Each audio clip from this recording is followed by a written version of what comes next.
let's talk about what you need to know about graphing rational functions. So if you are walking into a test, a quiz, or let's say maybe you're taking a course and you were supposed to remember how to graph rational functions, this will be a great little review just to be able to summarize exactly what it is you need to remember and know, so therefore you can be successful.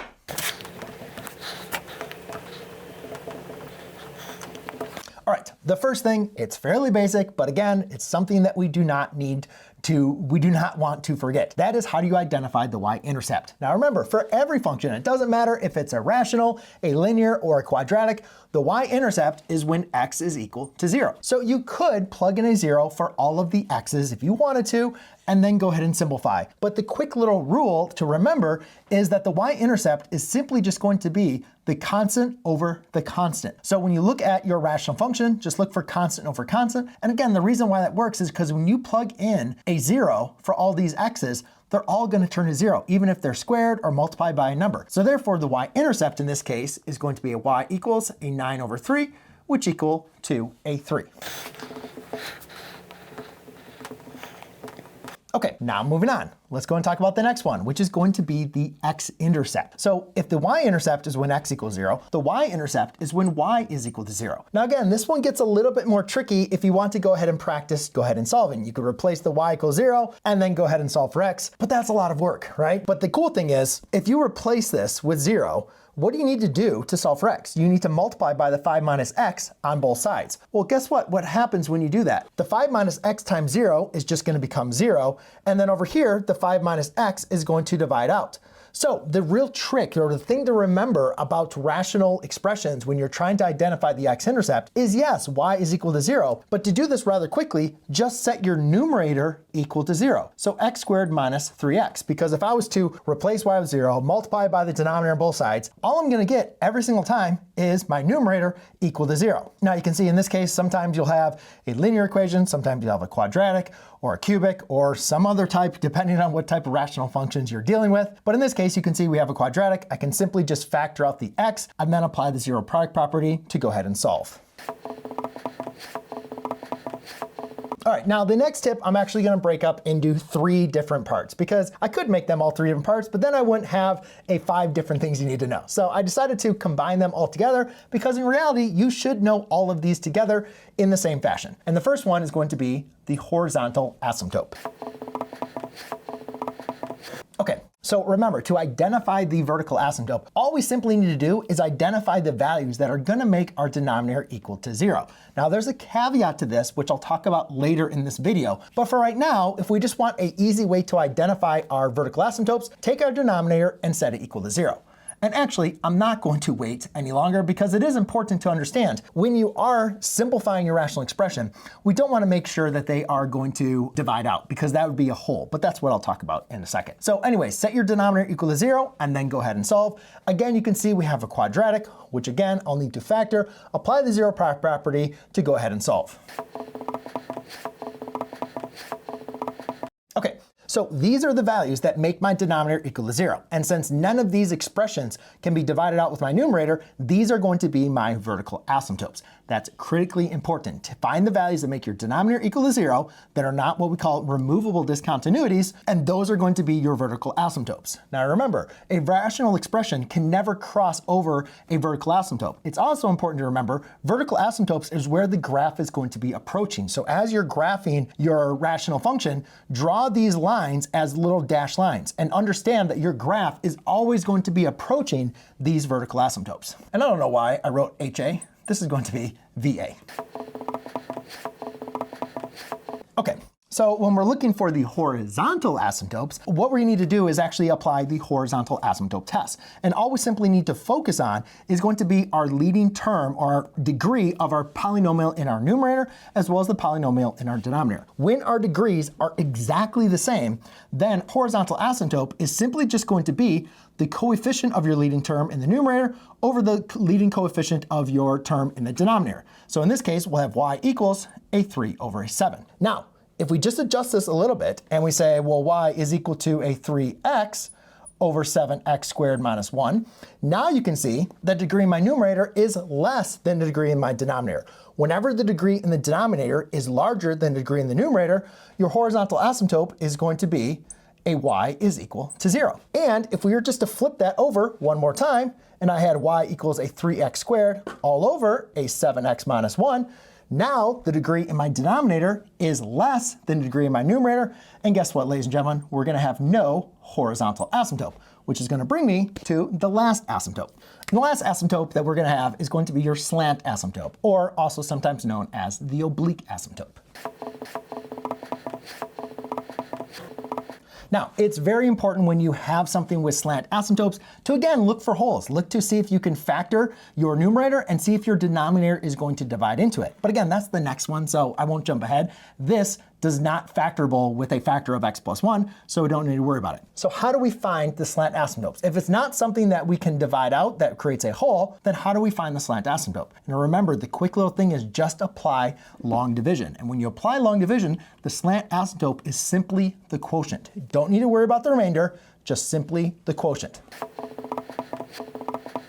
Now, thankfully, I know a lot of students don't like long division, but when you're identifying the slant asymptote, more likely than not, it's not a very difficult long division problem. So let's just try to go back and remember the first couple steps for long division. All you need to make sure is you have everything in your descending powers form. That means the highest power is first, and then going down in descending order. You're going to take your first term of your divisor, divide into the first term of dividend. X divides into 2x squared. That's going to be a 2x times. Then you take the first term of your quotient and you multiply it by both terms in your divisor. 2x times x is a 2x squared. You always got to get that to be exactly the same. And 2x times 1 is going to be a positive 2x. Then what we're simply going to do is subtract the two rows. 2x squared minus 2x squared is just going to be a 0x squared, so I'm not going to write it. Negative 3x minus a 2x is going to be a negative 5x. Now you could take a 4 minus a 0 since we don't have a value there, or you could also just say, I'm going to bring this down. Now you rinse and repeat. X divides into a negative 5x. That's going to be a negative 5 times. Negative 5 times x is a negative 5x. Again, see how they're the same. And negative 5 times 1 is going to be a negative 5. Again, subtract the rows. And what you'll have here is, again, that's going to be a 0. 4 minus a negative 5, double negative, that's going to be a positive 9. That is going to be a remainder, but guess what? For slant asymptotes, ladies and gentlemen, we don't care about the remainder. All we can simply care about is what is going to be the quotient before the remainder. Now again, if you didn't have a remainder, what that would tell you is that you could factor this out and the x plus 1 would divide into it, therefore you'd have a hole. So you want to make sure if you do have a slant asymptote, you're going to have a remainder. But in this example, my slant asymptote is simply y equals a 2x minus a 5. All right, so since I brought up holes multiple times, let's get on to that last one, because this is going to be number 4. And it's so important to understand that holes can exist. And so you have to be aware of them. Now, how can you avoid or make sure that you are ready and prepared to identify when you have holes? It's important because holes can mess up your x-intercepts. They can also mess up your y-intercepts. So before you go into finding the x-intercept, finding the y-intercept, or even identifying your slant asymptotes and your vertical asymptotes, make sure you simplify the rational expression so therefore you're not dealing with any holes, because I can't tell you how many times students have identified a y-intercept and it was actually a hole, or an x-intercept and it was a hole, or they said there was a slant asymptote, and no, it was actually just a hole. So what we simply want to do is always look to factor. You can factor out the GCF, you can factor trinomials, difference of two squares, all the other factoring ways that we've learned. So in this case, you can see up top, I have a 3. And in the denominator, actually, I can factor out a 3 as well. Okay, now here I want to see, can I further factor this down? What two numbers multiply to give me negative 2, add to give me a positive 1? That's going to be a negative 2 and a positive 1. And this problem I wrote incorrectly because that's supposed to be a positive 1, and I think I wrote that problem wrong. So let's go ahead and change this, and I'll do a quick little thing. There we go. Now I fixed it. Sorry, I worked out the problem before that I wanted to discuss, and I made a mental error when I was thinking about which problem I wanted to do. No, that should be, yeah, that had to be in positive. I just messed up my negatives. Sorry about that. So either way, now that we fixed the problem, I want you guys to see that all of these terms are separated by multiplication. So therefore, when you have an expression that's exactly the same in the numerator and then in the denominator, they can divide out. These are what we call removable discontinuities. So x equals negative 1, that's the value that makes a 0, is what we call a hole. Remember, x minus 2 could not be divided out. So at x equals positive 2, because that's the value that makes this 0, that is going to be our vertical asymptote. Now, here's the thing that students get messed up with the wholes. They say, Mr. McLogan, the 3's divide out. So x equals 3, that has to be a whole as well. And no, ladies and gentlemen, that is not a whole. That is a scalar factor. Okay, that is actually not a value that is undefined in your domain. Because you think about it, wholes and vertical asymptotes are not a part of your domain, right? They're not defined in your function. The reason why is because when you put 2, that makes that 0, makes the whole denominator 0. When you put in -1 here, that makes that 0, makes the whole denominator go 0. What about when you plug in 3? 3 does not make my denominator go 0. So 3 is not a whole. It's not a vertical asymptote, so do not make that mistake. So if you made it this far in the video, I'm assuming you're getting some really good value out of this, and I think you're gonna like this last one.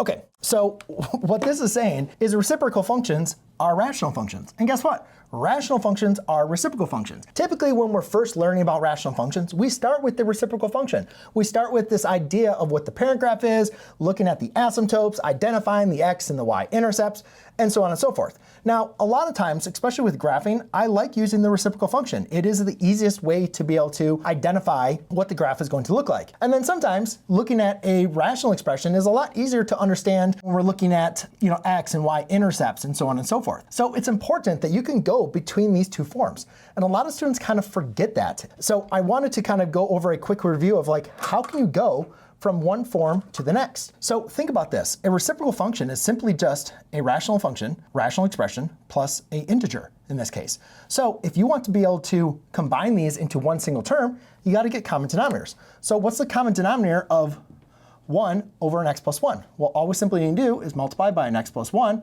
all over an x plus 1. Now I have y equals x plus 1 plus a 1 all over a common denominator of x plus 1. Now you can see the ones are going to combine together, so I get y equals a x plus 2 all over a x plus 1, which is exactly what I was looking at over here.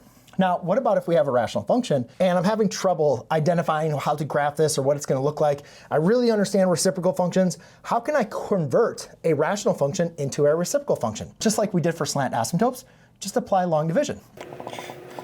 All we're simply going to do in this case is, again, just take your divisor and divide it into your dividend. So x divides into x one time. 1 times x is x. 1 times 1 is going to be a positive 1. Again, subtract your rows. X minus x is 0. 2 minus 1 is going to be a positive 1. Now, this is your remainder. For slant asymptotes, we didn't care about the remainder. But if we want to rewrite something in a reciprocal form, if you remember long division, what you do is you take your remainder, write it over your divisor. So in this case, we're going to have a 1 all over a divisor of x plus 1. So now you can see I have now rewritten this in my reciprocal form. And ladies and gentlemen, if I was making this test for you or this video for you and you had a test or you did not remember rational functions from your previous course, this is exactly the content that I would go over, and I hope it was helpful.